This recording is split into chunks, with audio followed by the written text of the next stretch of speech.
Lufttankbrigaden, da uns ruft der Freiheit-Krieg. In die Schlachtfront, Kameraden, Spaniens Sieg ist unser Sieg. In die Schlachtfront, Kameraden, Spaniens Sieg ist unser Sieg. Mag die Schlacht auch heiß und wild sein, singt dem Tod ein Donnenlied. Unsere Pflicht wird erst erfüllt sein, wenn der Freiheit Fahne glüht. Unsere Pflicht wird erst erfüllt sein, wenn der Freiheit Fahne glüht. Music was what I studied first. I was going to be a concert pianist and pursued that career, if you can call it such, at the age, somewhere between the age of 10 and 16. And I took my diploma at 16 at the Guildhall School in London, just in piano playing, not in music, generally. But after that, I didn't pursue it. I didn't pursue that career partly from lack of confidence. Of course, I thought that a great deal of confidence was necessary. I thought that not just the amount of confidence to feel you were pretty good, but the amount that would make you feel you can be one of the 2 or 3 leading pianists of the time, because I think if you're not, being a professional pianist is a dog's life. After all, when the thing about piano playing is you can't do it for more than about 6 hours a day in any case, so that leaves 18. In those other 18 hours, I sometimes went to a theater, even though I was brought up in a provincial town where there wasn't a great theater, but I would occasionally get to London and see somebody. The person I saw that gave me a certain vision of the theater was John Gielgud in Hamlet, in Romeo and Juliet, and in some modern plays. That gave me a vision of what the theater could be. I use music perhaps in just about everything, though it may not be quite so obvious in a few of the things that I do, but music for me is a kind of basic art, particularly as far as performance is concerned, and even writing is a kind of performance, because the center of it, as far as I can tell, is rhythm, even more than just melody and harmony, is the beat, or the way things move. If things move right, they are right, theatrically speaking. The kind of theater I got interested in, perhaps inevitably, was a somewhat musical theater.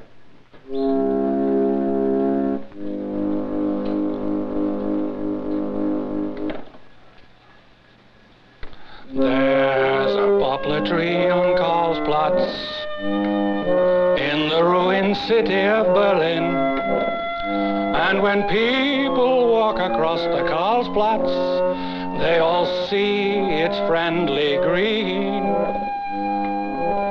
1946 in winter, men were freezing, wood was very rare.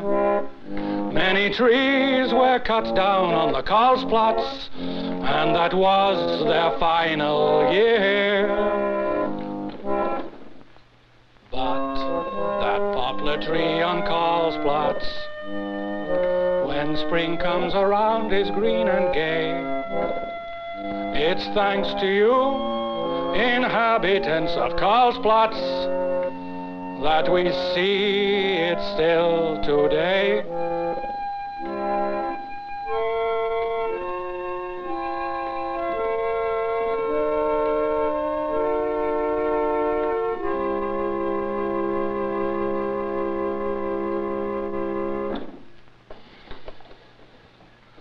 That song was The Poplar Tree on Karlsplatz. It's a song by Eisler. The words are by Bertolt Brecht. It so happens that when I met Brecht, and it was a personal encounter originally, what he showed to me were certain short poems that he'd written. I didn't know he'd written any plays. So that it is true that the acquaintance with poetry and lyrics goes back beyond any knowledge of Brecht, the playwright, with me.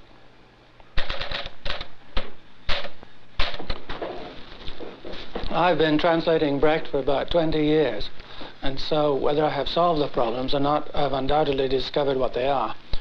The main one is the general one of translating any poetry from one language to another, which in the full sense of the word is impossible.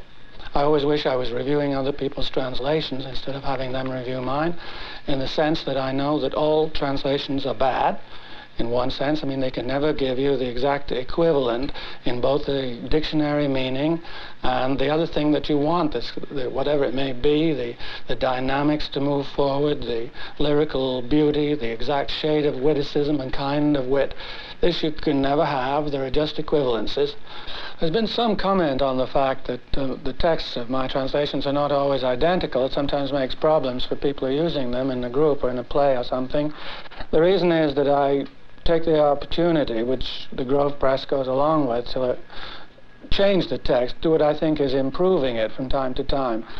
It could be asked, why don't I think of those improvements in the first place? And all I could say to that is I would if I could. There's something that organically develops in artistic work, and I watched Brecht do this with his own creative work. And you can do it to a certain extent in translation. To never regard a text as final, but every time you might be sent back to it, to take the opportunity of doing something with it, giving it a certain twist. Some of the Brecht texts I've done have been labeled translation, others adaptation. And the labels are correct in both cases. The translation is, of course, the one that's closer, follows word for word. Perhaps the adaptation is the one where deliberate changes are made, like missing out certain speeches, writing in certain speeches or songs or whatever. Sometimes I've done one, sometimes another, not being able to arrive at any definitive and general solution. I'm often asked about the translations, whether they are creative or not, and it seems logical that this should come up in a series about creative persons. My difficulty is, in the first place, with the word itself, whether it's just a sort of general complimentary word not implying anything too precise, or whether the people have, when they use it, thought of a definite thing called the creative process. And if so, in how many fields does it operate? And was Oppenheimer creative when he created the atom bomb? We say created it, so we should be able to use the adjective creative. It almost makes one want to be uncreative if we take an instance of that sort.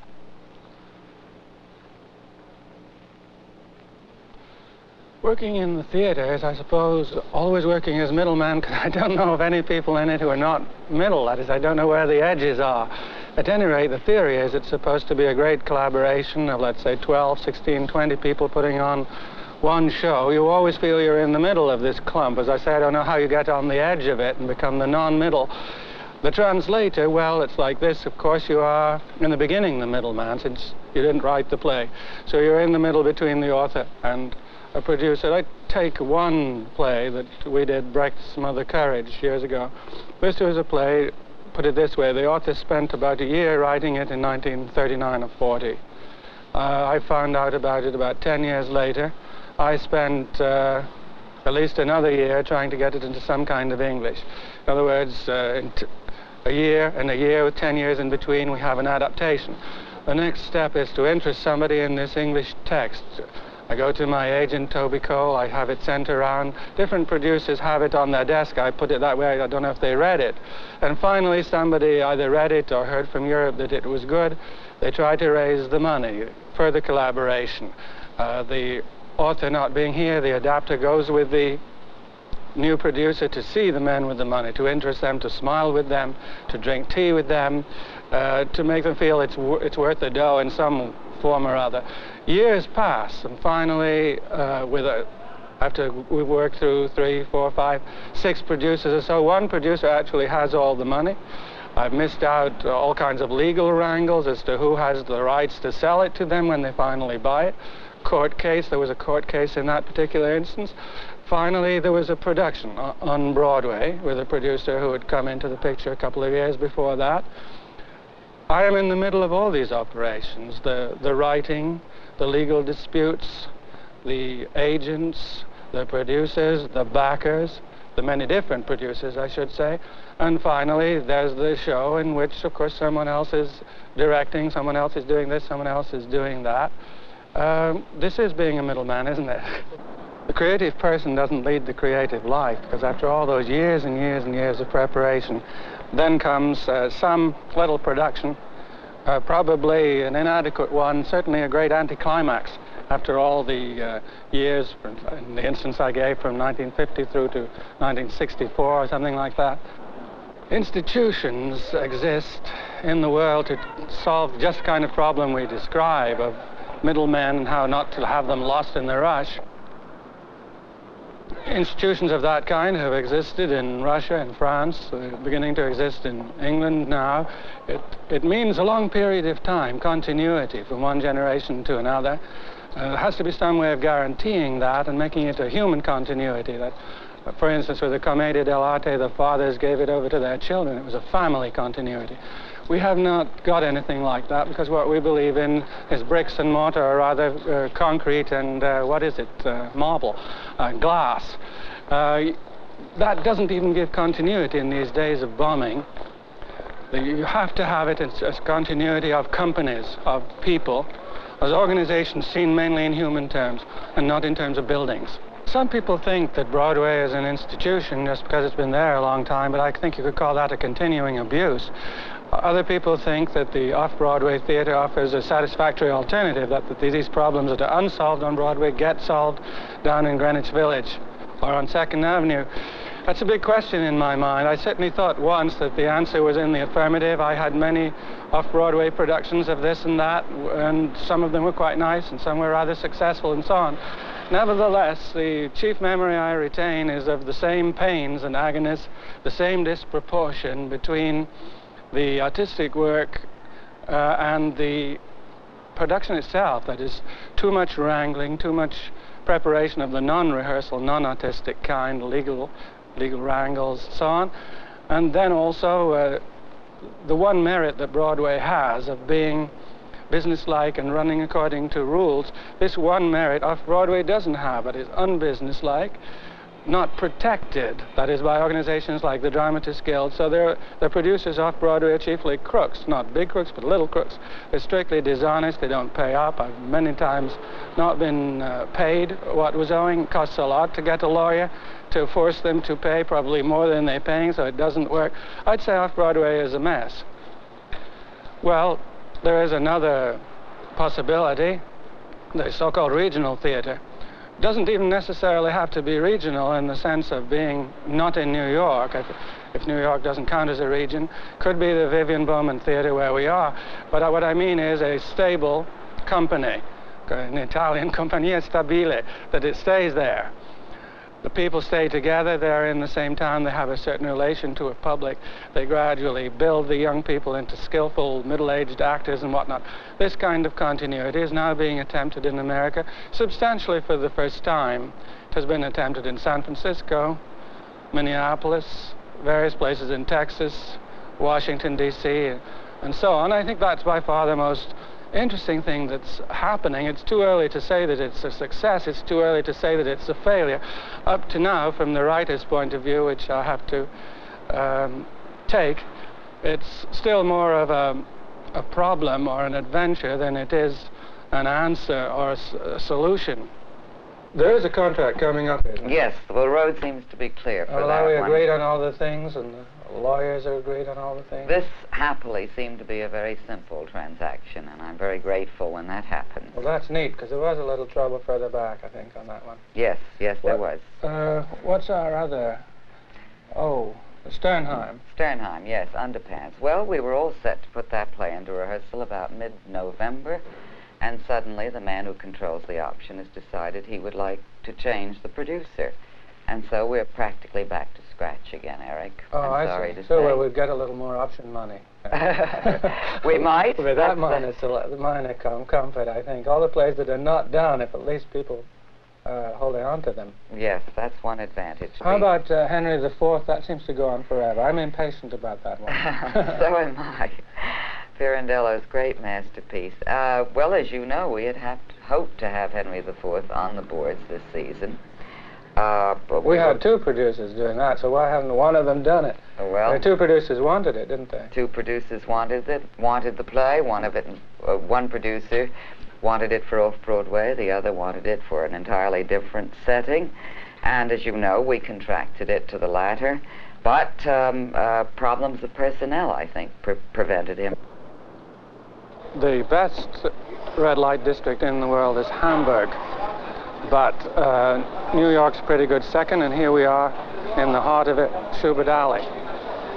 I reviewed plays for a while for the New Republic, 4 years as a matter of fact. It's tremendous fun because I love low life. I liked, for a while at any rate, going out every evening, getting free seats, the best seats, all this attention from press agents, people to a limited degree, hanging on my words, all very pleasant.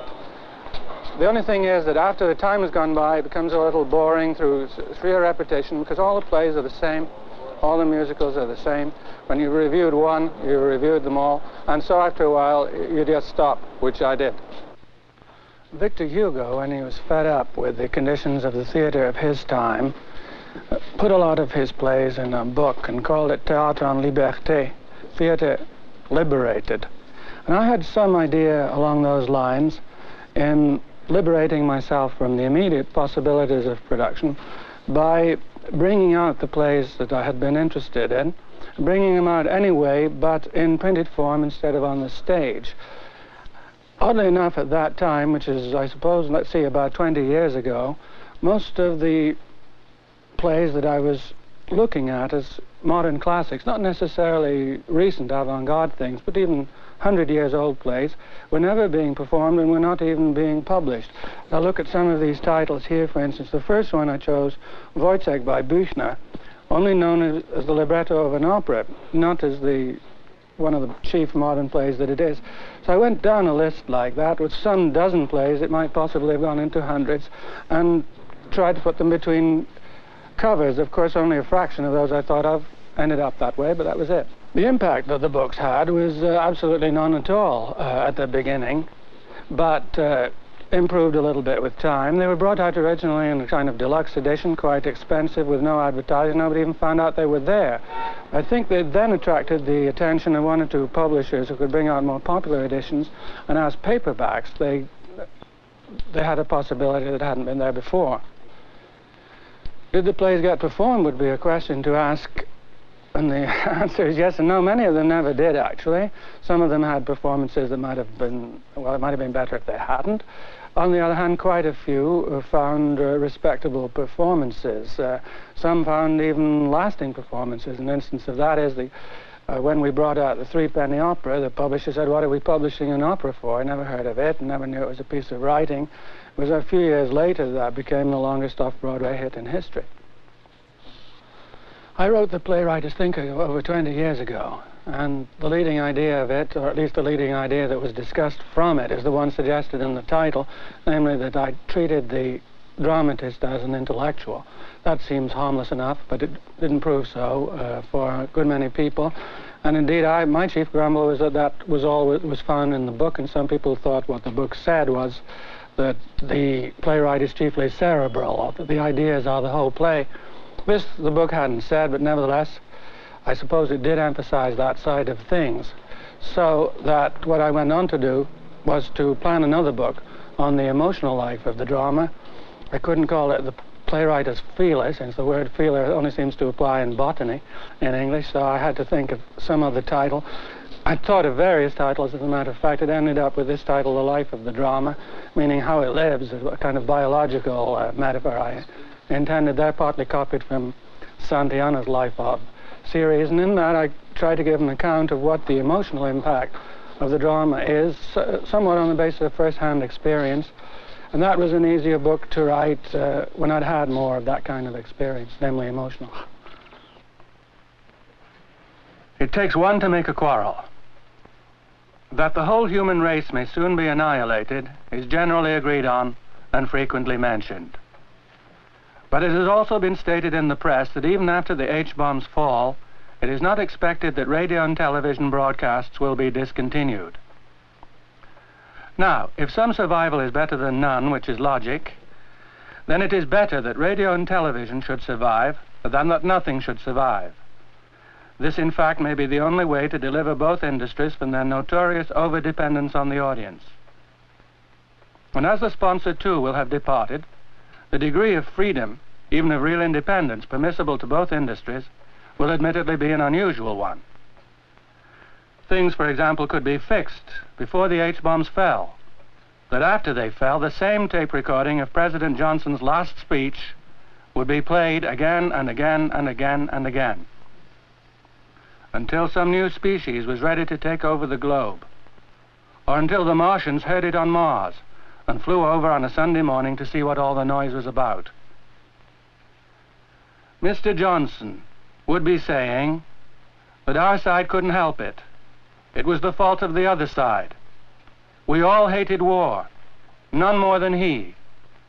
But this war had been thrust on us, and when it came to defending our system, we definitely would not count the cost.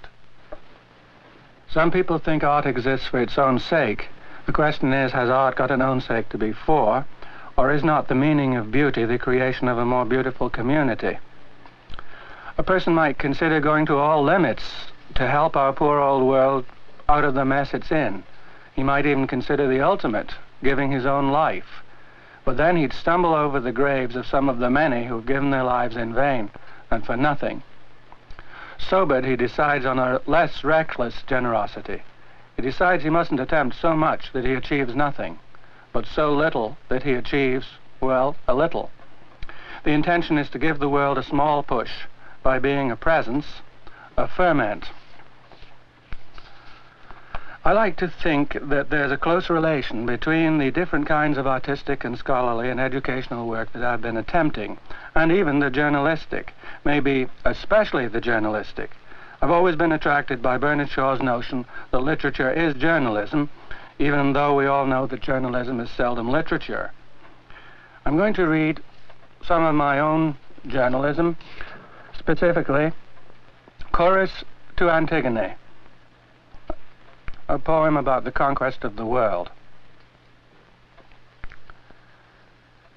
Many indeed are this world's wonders, and none more wonderful than Creon. With spade and plough the soil he sunders, galleys he builds to sail the sea on. No fish is safe from him, no bird escaped from Creon's nets confined. Ox, camel, horse have all deferred to his unconquerable mind. Words he maneuvers and can get thousands of men to fight and win. The one thing he's not mastered yet is singular and feminine. Oh, Antigone. Antigone, how little you've discovered with your discovery of the two Creons. This works better this way, don't you? Yes, I think so. Fine. Does that feel comfortable then? Yes, that's much better. All right for you, Susan? Then let's go back to the beginning of that sequence, the stuff at the door, and run it straight through from here to the end. Eric, you know, many people who hear about this play of yours with a Creon and an Antigone are a little surprised that it's not a Bentley adaptation or something in your anthologies or a Bentley translation of somebody else's work, but indeed your own play. Well, it's an adaptation of the Antigone story, but I suppose so are the other plays that are called Antigone from Sophocles on. But when you sit here at a rehearsal of something that's your own, is it different from sitting in for Bertolt Brecht at a rehearsal?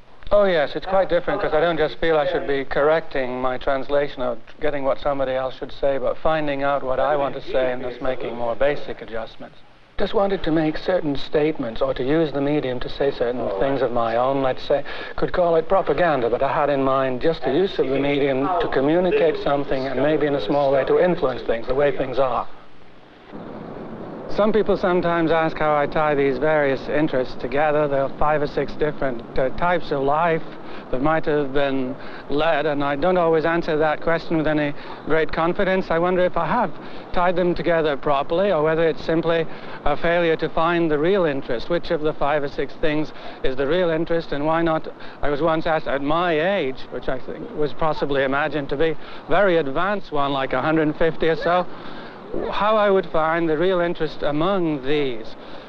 Some people say to me now, why don't you drop those 4 or 5 things and just do number 6 one? Now you find that's the one that interest you. What I do find at that point is that the number 6 isn't necessarily the one that I want to eliminate all the other 5 for, but that on the contrary, I like to do these things together, so that finally I have to make the admission it's the configuration, togetherness, to coin a word, of these pursuits that interest me, and I intend to continue to do them all if that's physically possible.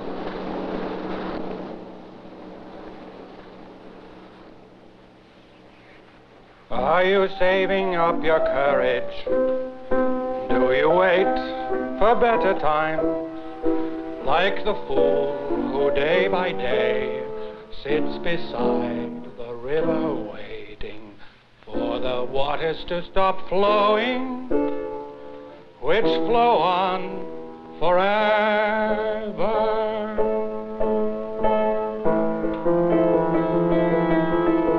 I see many filled with hatred, many with no hope at all. I see many wrapped in silence, as in a whirling shoal. Many every night are asking what tomorrow morning's got, something that we can hold on to. Then what? Then what? Then what?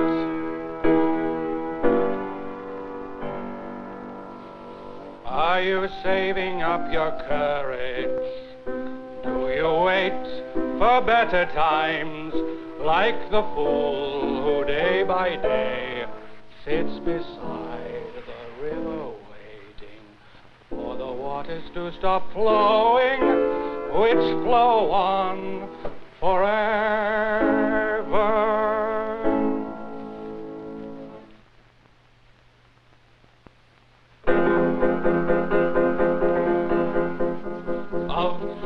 Angriff Tankbrigaden, da uns ruft der Freiheitskrieg.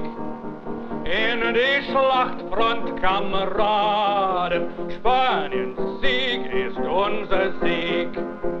In die Schlachtfront, Kameraden, Spaniens Sieg ist unser Sieg.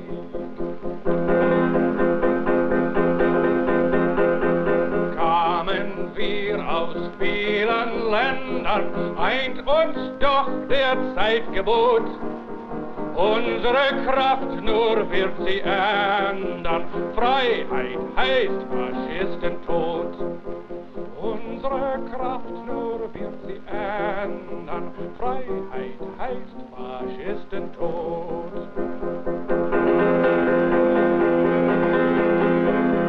Mag die Schlacht auch heiß und wild sein, singt dem Tod ein donnernd Lied. Unsere Pflicht wird erst erfüllt sein, wenn der Freiheit Fahne glüht. Unsere Pflicht wird erst erfüllt sein, wenn der Freiheit